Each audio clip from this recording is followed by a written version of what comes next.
I so want a culture that values life, that celebrates every life and that potential, the dignity and the value of every life. And boy, when I heard what New York had done, the law that they had passed, and the governor of Virginia and his statement, I was shocked. First and foremost, at the idea that a baby who had survived an abortion outside the womb would not be given health care, and so we have immediately gone to work on the Born Alive legislation.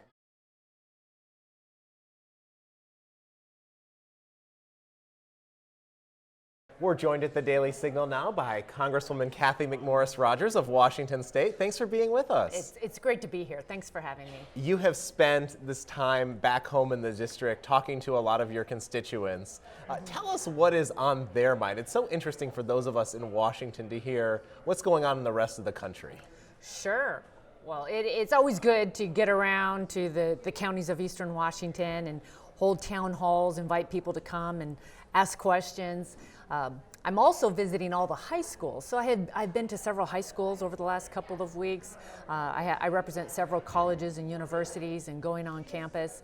At the town halls, what I like to talk about and where I always lead is just that this is representative government and just how much I cherish representative government and being, what an honor it is to serve in the House, the people's house, the battle of ideas that takes place.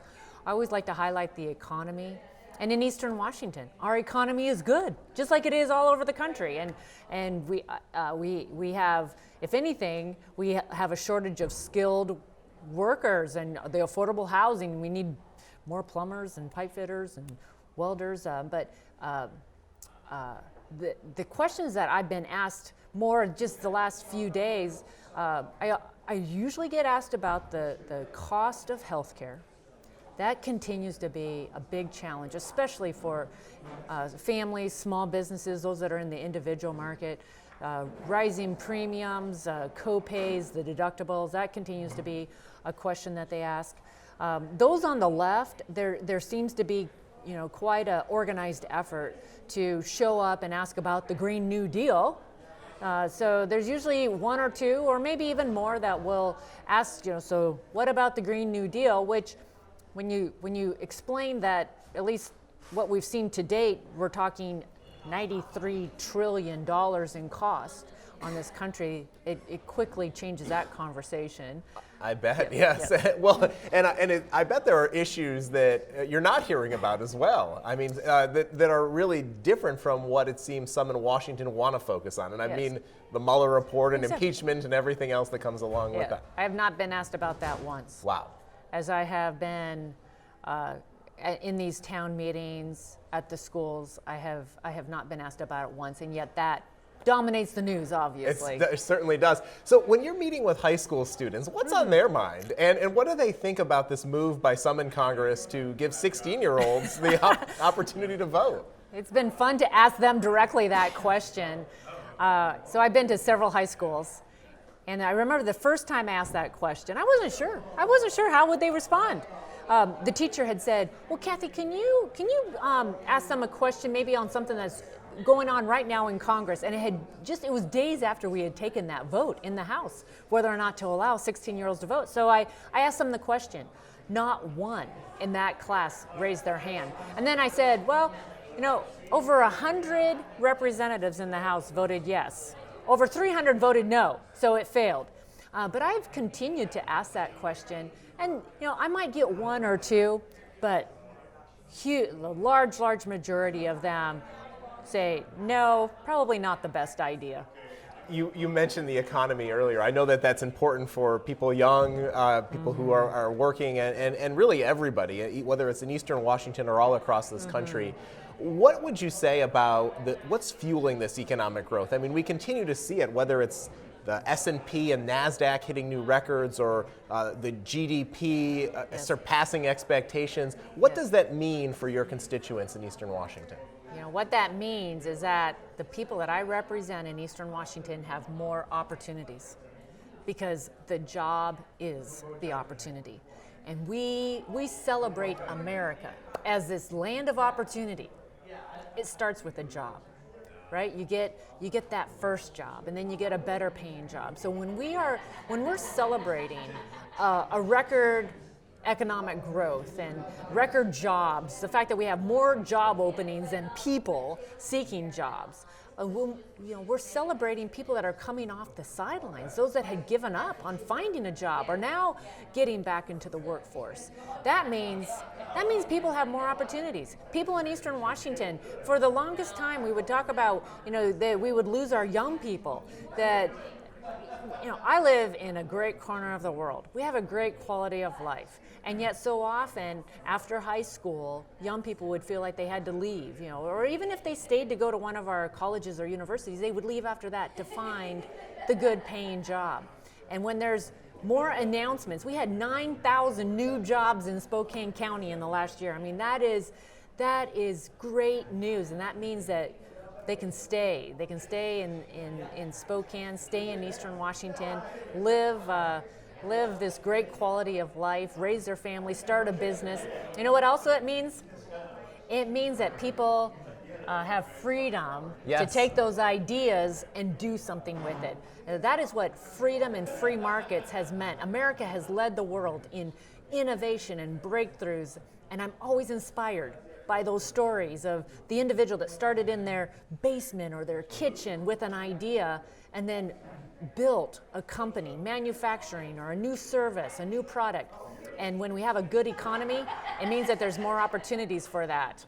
Well, it certainly is, and I appreciate your passion for it. I know you come from a family that had a small business, and so that is certainly an area where, whether it's passing tax cuts or working on regulatory issues, certainly Republicans in Congress made a significant impact in the first 2 years of the Trump administration. That was our priority. That's absolutely right. Was to get our economy growing. You remember President Barack Obama? He was talking about the new normal.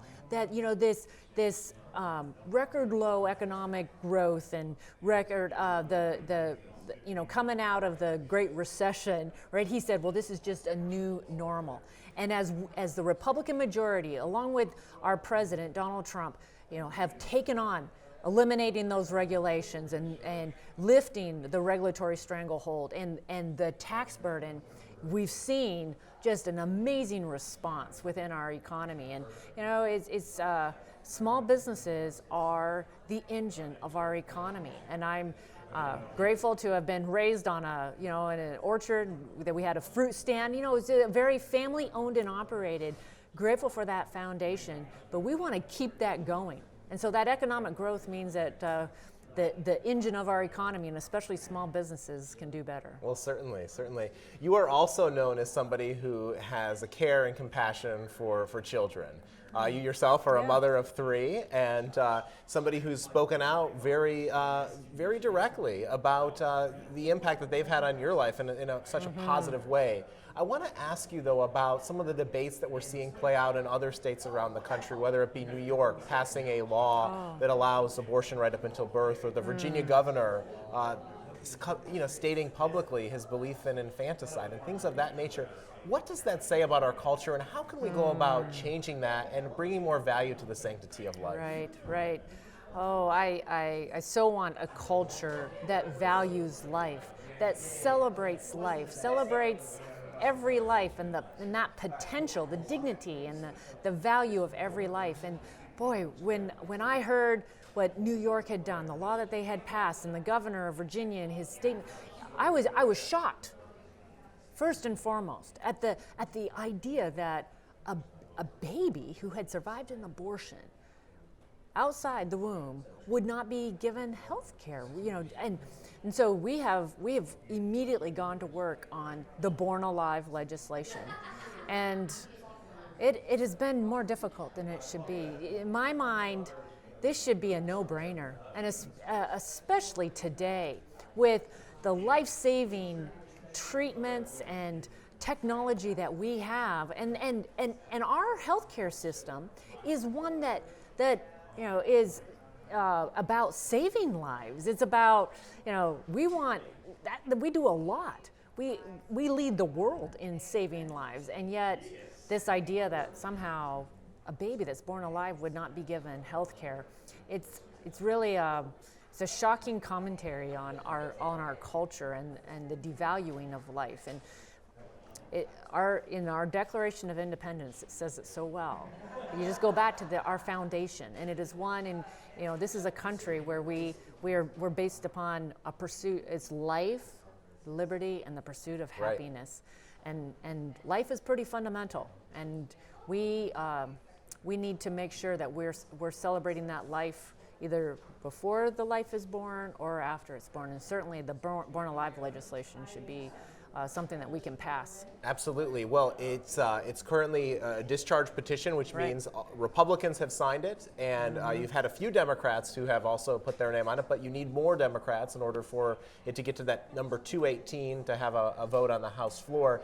I want to ask you about what you've experienced in terms of the difference now that the Democrats are in control of the House. So Republicans seem to have thrown a few curveballs at them with motions to recommit and forcing votes that they might not have wanted to take. But what is it like in your own experience, having gone from Republicans being in the majority to now Democrats controlling Congress? The House. It's night and day. It's very different. We were just talking about the Born Alive legislation. Speaker Nancy Pelosi refuses to bring that up for a vote in the House of Representatives. So that means that our only recourse to force that vote is the discharge petition. And it means that we have to file it, we have to get 218 signatures in order to get it released from Speaker Pelosi, and then you have to wait for a certain amount of time before you can have the vote. But when you're in the majority, you are setting the agenda. You are setting the calendar. And for the last 8 years, the Republicans had been in the majority in the House. So we had been setting the agenda, which meant, we led on tax reform. We led on a whole series of bills that were lifting the regulatory burden. And now that's all being done by Speaker Pelosi, and it's just a very different agenda. And unfortunately, it appears that she's more interested in the presidential race and votes of, it's just basically show votes. We've done more resolutions this year. I mean, they're not putting forward legislative solutions.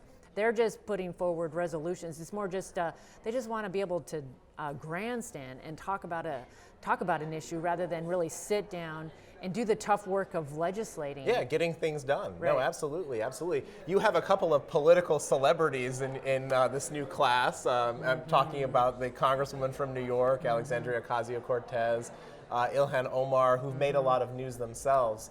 Have you had much interaction with them, or as somebody who's served in Congress, how do you get back to avoiding these headlines and actually getting things done on behalf of the American people? Right. It seems that they're more interested in headlines. I term them celebrity politicians, right? They're not about actually building relationships or doing the hard work of legislating. And what is most frightening is that they are openly promoting a socialist agenda for America. And this is the first time that I've ever seen it quite at this level. And I'm reminding the high school students that I visit and colleges that socialism and human rights do not coexist. You just look at the history. Socialism doesn't celebrate every person, individual rights and human rights, and make sure that their potential is being reached. Socialism is a few people that get to make the decisions for the rest of the country. We were talking about the growing economy. If you look at Heritage's own Economic Freedom Index, you see the socialism countries don't provide that freedom for the people who live in places like Venezuela or North Korea. And the countries that do are those who are the most economically free. So glad to hear you're telling the high school students about that. Well, yes, it's free. It's free markets, capitalism, freedom that allows you to take that idea that you have. We're a creative people, right? We have ideas. We're always in search of that more perfect union, and we're always coming up with new ideas to improve our lives. And it's in a free market society that you can actually do something with that idea. You don't have to ask permission of the government. And yet, socialism, it is all controlled by a few. And so that's where America has led the world you think about healthcare and all the breakthroughs in new innovations. I mean, we have led the world, and we need to really look. We've lifted more people out of poverty. We've raised the standard of living higher than any other country in the world, and it's because we are a free people. You know, one of the other things that comes with economic freedom often is trade. And I've heard you talk about the importance of trade, particularly to Washington State, and how reliant Washington State is on having a free trade. Yes. So we have an opportunity here coming up, perhaps with the U.S., Mexico, Canada trade agreement, Right. Which the president has negotiated. What can you tell us about that, or what prospects there might be in this Congress to take some action on trade and really help the economy grow even more? 95% of the consumers live outside of the United States of America. So my vision is that America is a country that grows, that manufactures, that produces, innovates, and then sells it to the rest of the world, right? And in Washington State, we are the most trade-dependent state in the country. So it's estimated one out of every 3 jobs is dependent upon trade, and that is the fact that we export so much of our agriculture, apples and potatoes and wheat. We export Boeing airplanes, we export Microsoft and Amazon products, and we sell it to people all over the world. The USMCA is really important. I'm on the WHIP team. This is a modernization of NAFTA that the Trump administration has led. And getting USMCA approved is going to be very important. I was just down at the White House a few weeks ago. We were strategizing on how to get it done. Part of USMCA is calling for some labor reforms in Mexico. We hope that Mexico will do that by the end of April, right? And so the clock is ticking there. And then ITC has issued its recommendations. Once that's in place, then the administration plans to send USMCA up to Congress, and the clock will start ticking, so we'll have 60 days to get it done. My hope is that we'll get that done by August, and then we can move on to other important trade agreements with Japan and others. But I also want to just express appreciation to our president for what he's doing with China and being tough on China. And no other administration has been willing to do that. And China has not been a good actor. China has not been honoring intellectual property rights or playing by the rules of the road. And this administration is holding China accountable. And that's very important, so that China isn't the one that's setting the trade agenda, but that it will be an agenda that's driven by freedom-loving countries. We appreciate your interest in that issue, and I'm glad to learn a little bit about Washington State myself, and I did not realize some of that information you shared. You know, finally, I want to ask you a question about some people that you've tried to hold accountable, and that is the big tech companies.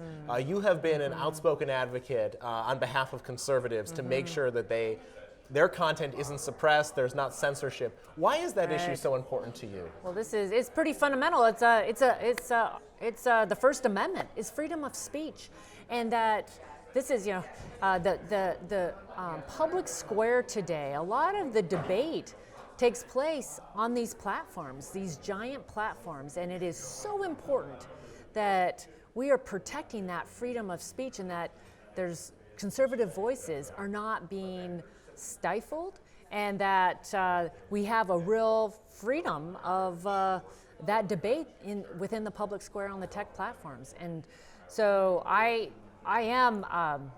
also looking at privacy, how we make sure that as individuals, our private information, that we have transparency around what's actually being collected, how it's being used. There's been too many surprises recently about information that's being used in ways that no one was aware of. Congresswoman Cathy McMorris Rodgers, thanks so much for spending time with the Daily Signal. Great to be with you. Thank you.